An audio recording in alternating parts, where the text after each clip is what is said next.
Guys, I just found a new floor plan from Rockwood and Flagstaff. It's less than 26 foot with bunks for a family, but it fixes the privacy issue that little campers almost always have.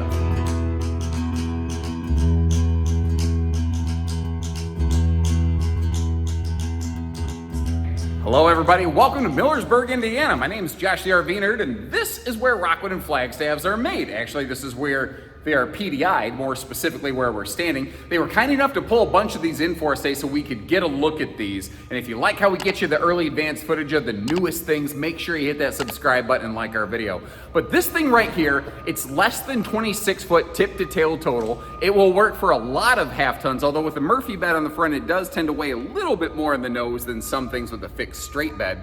But it tows very nicely because of the weight, because of the size, and also because of the good suspension package that you have on here and those Goodyear tires, complete with factory tire pressure monitoring. The thing though is, if you look at this, it's very, very similar to like a Rockwood 2519S, where it's a pair of double over double bunks. But what they did here is they kind of flip-flop, crisscross applesauce the back end of this thing and gave it a full private bunk room slide with one of my favorite things, the move bunk, get out the way, and what I call an eat and go dinette. So it can be two individual single beds back there in a private space. It can almost be like a second miniature living room. So if you're stuck inside on a rainy day in a small camper, this one can still give everybody personal space comfort. You can be like, kids, go to your room, while the adults enjoy the biggest space in the RV. It just makes sense. They really nailed the bathroom on this one though, and I think the bathroom's probably going to be the most unsung hero of this. It still has the bigger fan, they have the shower that you're looking for. A lot of manufacturers who have attempted designs like this, they give it a really small, basically motorhome bathroom with a tiny shower that frankly a person like me can't fit into. It's not going to be for everybody. Its best qualities are its worst qualities all at the same time. So I'm going to show you the good and the bad and let you decide if it's the right one for you. And if you appreciate that, hit that subscribe button. Let's get in there. If you're familiar with Rockwood RVs, they have made just a career out of this like living room and kitchen room arrangement that you're why does that sound weird? Living room and kitchen arrangement that you're looking at right here. And it's not that it's not really good. It's not that it doesn't have some awesome features. It's just that if you've seen these videos, you've probably seen this 100 times before. So what I want to actually do here is spin you around like a record, baby. And we're actually going to start facing the other way. And I want to almost go about this one in a weird, goof, stupid order today. I want to actually start with the private rear room in the back corner of this, because I think that this is really one of the major signature calling cards of this floor plan. What's happening back there? This is, again, it's kind of a variant of their ultra popular 2509S Rockwood. And that one offers bigger bunks. It offers a cargo bunkhouse function, which can work better for solo and single RVers for certain purposes like e-bikes. But if what you're looking for is private sleeping in a small RV, this is how you do it, Montel Jordan. Now the thing is, as you can tell, we're looking at a couple different arrangements right here. First of all, I really appreciate how they actually include from the factory a ladder. I don't think a lot of people realize the vast majority of RVs, specifically in the towable RV industry, that have bunks, have no factory supplied ladder allowance. And this one gives us what I love to call the move bunk, get out the way. Which makes way for one of my favorite features, the eat and go dinette slide. When I first started in this industry, it was 2009, when manufacturers had a dinette that could convert down into a bunk space like this, it was called an eat and go dinette. I don't know why. So that's just the name that stuck with me. Kind of like how you don't dial a phone or roll down a window, but we still use that phraseology. Kind of like pull out all the stops. Does anybody know the origin of pull out all the stops and what that means? Because we know why we say it, but do you know where it originated? That's what's funny. What I want to show you here, though, this wasn't intent to be a journey through American verbal history. Even their bunk room dinette is still a enhanced dinette. That's an easy up down dream dinette system, and that's actually an all aluminum frame dinette base. And I think you get the idea. That could fold down into a bunk space. You've got the bunk above it. That's pretty straightforward. But if we get you around the corner a little bit here, there's yet another potential function of this rear room that maybe isn't as initially obvious. I mentioned how if you're stuck inside on a rainy day, they give you a second 12-volt smart TV over here, which is really, really nice. But what if you want to use this as an office camper? It would not be hard to pop out this upper bunk. That's not going to ruin your warranty. You could basically repurpose the dinette seating, maybe change some things up to make it like an office arrangement. You could put like a desk against this or something like that. Like I could see this working as the base skeleton of an office camper. Maybe not ideal for everybody, but I could see it working. By the way, there is a neat little chunk of small but nice dresser storage back there. The thing I want to tell you, make sure those doors are closed before you start operating the slides. It's also the reason they have the little cutaway finger pulls and they don't have actual handles on here, so you don't actually smash anything up with the slides. I also really do like how they just have a single switch for like, hey, lights out, everybody. This is also one of the only floor plans where I think the dual opening fridge freezer door actually could possibly make sense. Now, this is the previous version of the fridge. This isn't actually what they're going to be going to. They're going to the one that has the freezer drawer in the bottom and the double fridge door on top. So it'll almost be the opposite of what you see here today, but we are in a little bit of a prototype. Working our way forward back to where we began our little adventure. If you're still with us, you're saying, okay, I see what you're putting down. What else we got? I could make that work.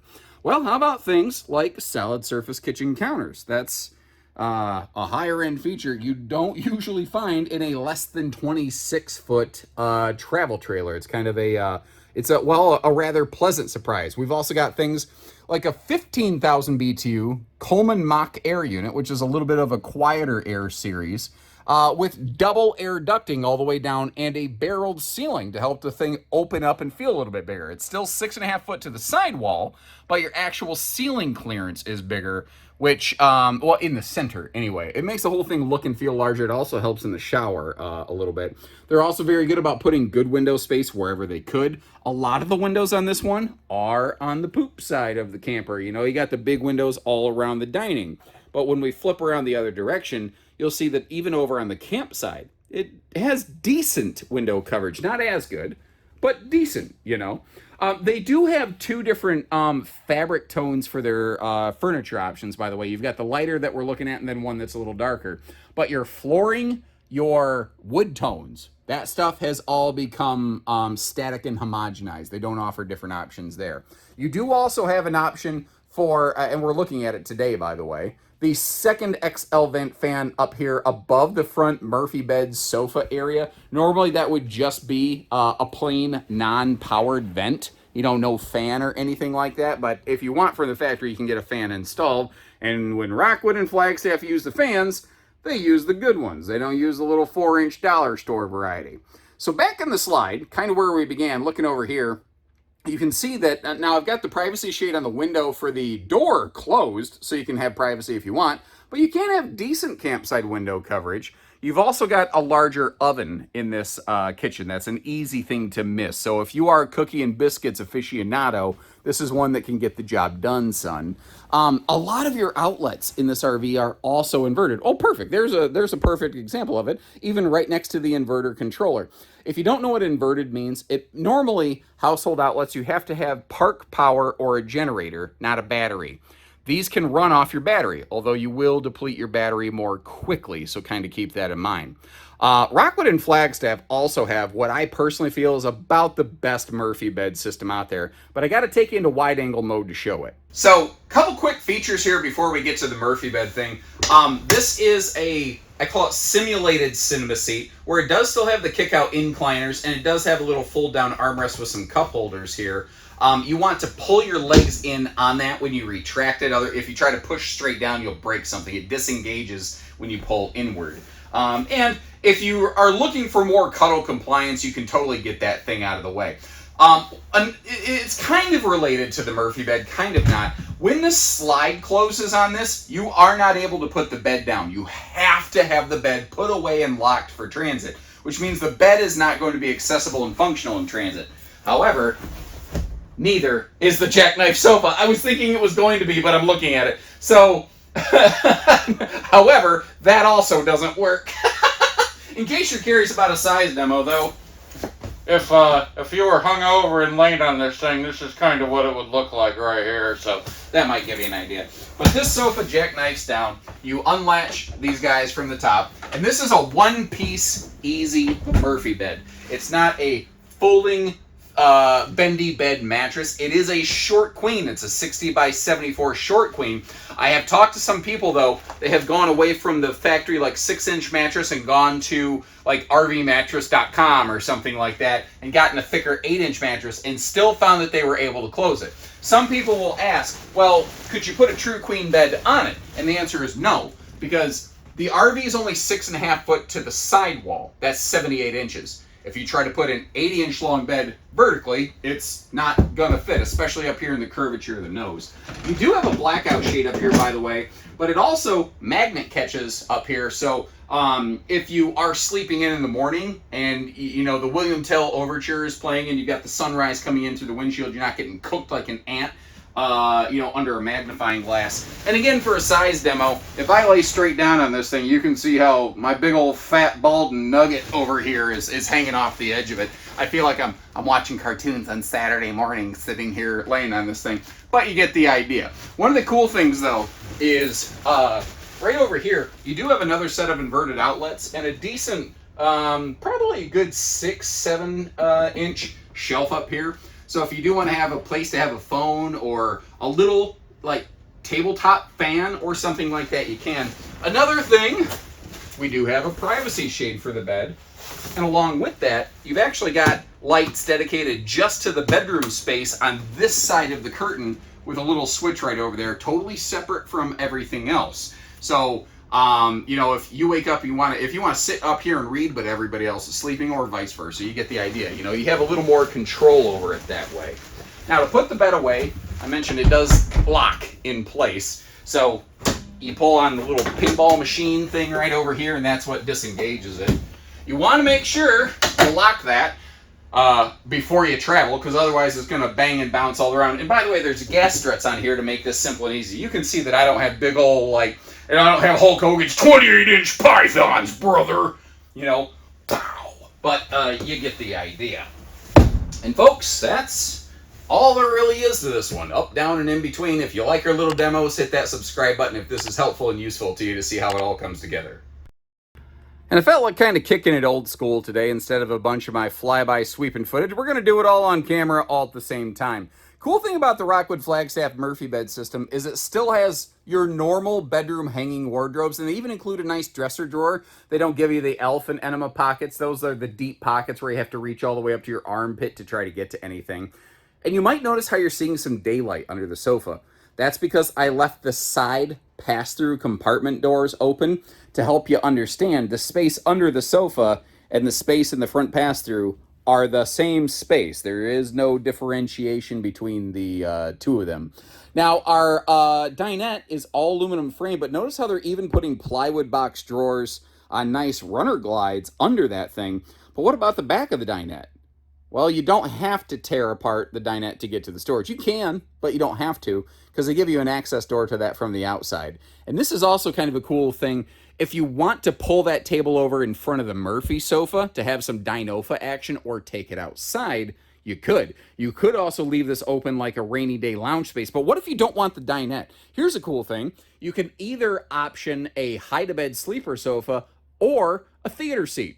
So if you want 2 sofas and no dinette, you can do that here too. I suspect, being a bunkhouse, most people will probably want that U-dinette space, but you don't have to get it. It's not a necessity for everybody necessarily.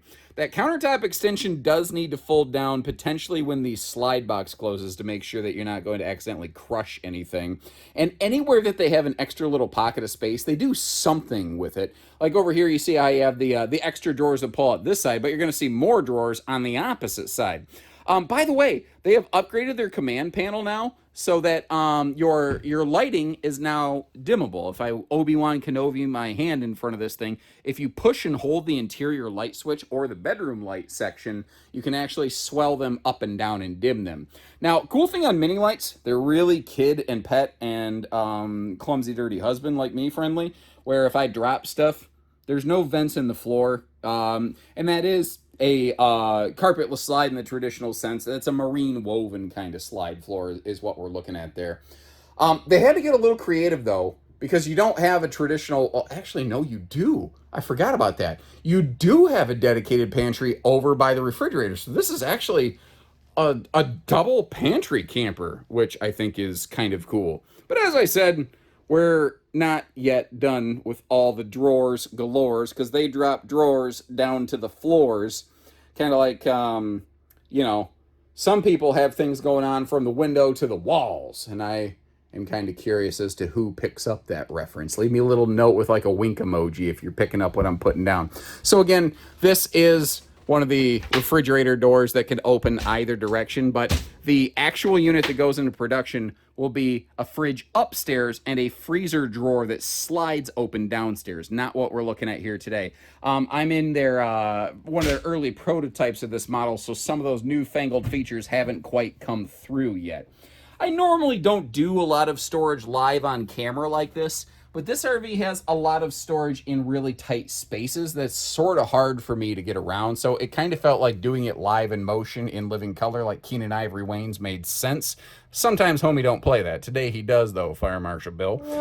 These shelves are removable. You've got extra hanging closet space up there, which can be really, really handy potentially for the bunk room. I just noticed they also recently upgraded to magnet catches on those baggage doors, which is kind of a nice little touch right there. This bathroom, though, I think they really nailed the bathroom. So, first of all, the space run toilet looks awesome. I think they need to slide the toilet to the left just a little bit, because I was banging my right funny bone against the linen cabinet that we have right here. That being said, I don't want them to get rid of the linen cabinet, because this is one of the things that Rockwood and Flagstaff have always done so fantastically well. That is just awesome. I'm gonna spitball a crazy idea here. What if like one chunk of this was paneled off here in the bathroom, but it had an open cabinet face into the bunk room to add a little more storage there. Although with the TV hanging on that wall, that may not necessarily be possible. I don't know. It was an idea. Ignore me. Again, they only use the bigger vent fans here in your Rockwood and Flagstaff RVs. And with the curvature of the roof plus the location of the skylight, the headroom in this thing was just absolutely fantastic. I had no issues up there whatsoever. The shower also has the shower miser system. If you're not familiar with that, it's a water recycling system, so that while you're waiting for your shower water to heat up, it's not just flooding into the gray tank and getting wasted when you're boondocking. It gets recycled back into your fresh tank, which is kind of cool. Great countertop space in this as well. And I'm at a better angle to show it over here. You've got a little wastebasket space right there. They kind of half paneled off because you have some plumbing, but you can see how there's some drawers on the left side. Take a look at the right side of your screen to get a little bit of a peek in there, so you can see what you got. They are just excellent about using all the little space they can. That's typically one of the reasons that Rockwood and Flagstaff RVs are not necessarily the lightest weight nor the least expensive. Ironically, they're not the heaviest nor the most expensive, but I would personally argue pound for pound, dollar for dollar, they're about the best equipped thing on average that is really out there when you wash out all the factors. The trick with all these slides in a small RV, though, is the road mode travel function on this is not good. I mean, it's a very mobile, towable RV, but it's definitely made for being there and not getting there. Because like we said earlier, when this rack and pinion front slide is closed, it comes right up to the sofa. There's no way to even fold the sofa down.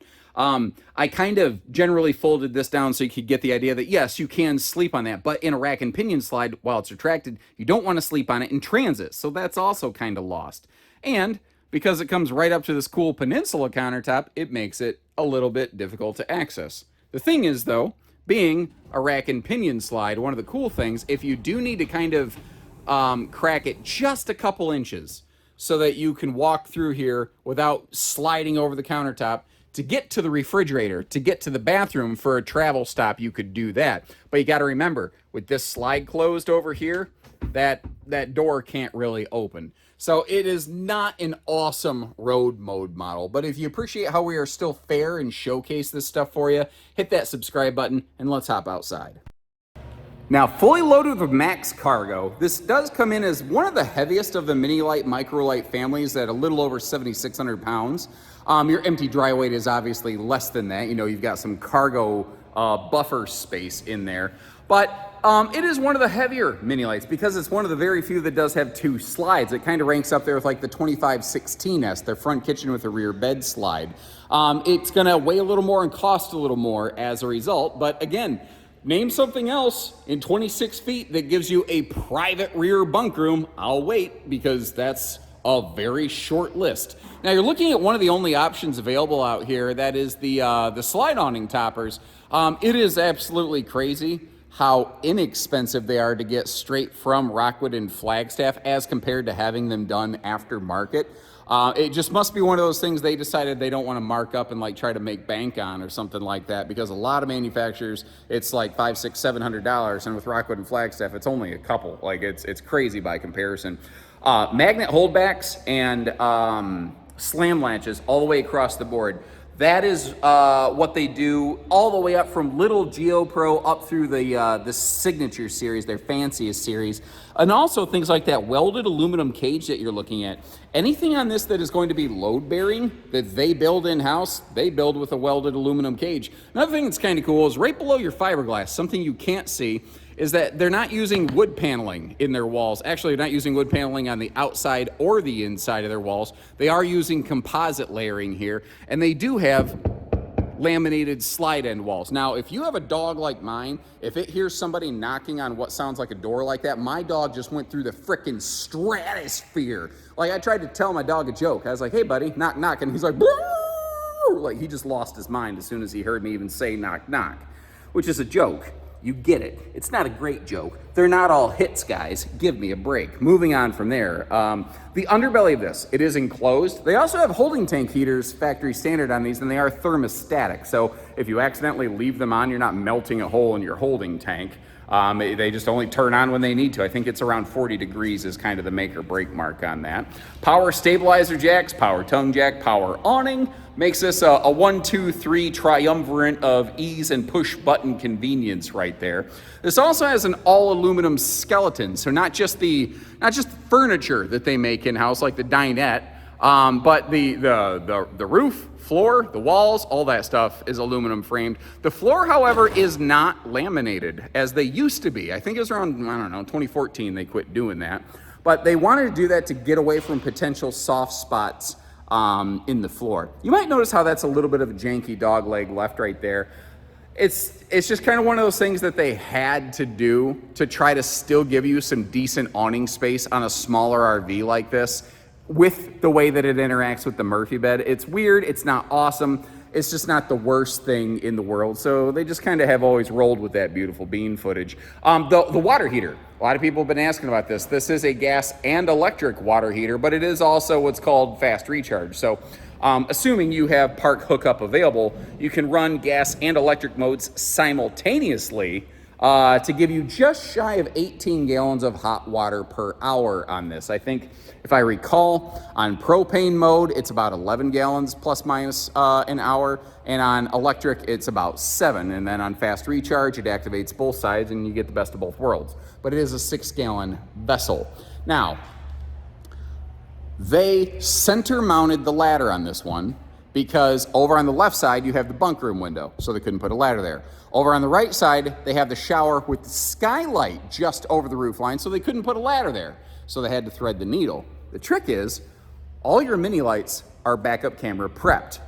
But when I walked up here, I saw a camera on this thing, and it looks like it's staring at a ladder rung. And my question was, is it actually going to do any good? Actually, while I was recording this, I got an update on my phone. They went back and looked at it and they said the view, yeah, you could technically get by with that camera and the ladder, but it's still partially obstructed. So on this model, because the ladder can't really go anywhere else because of the aforementioned reasons, they're going to convert this one over to a telescopic removable ladder so that while you're traveling, the camera will be totally unobstructed, which I think makes sense overall. Let's talk slide systems real quick, because you actually have two different ones in play here. Your main seating slide is a rack and pinion. Your rear bunk room slide is a Schwintek. That's what those silver bars are up there.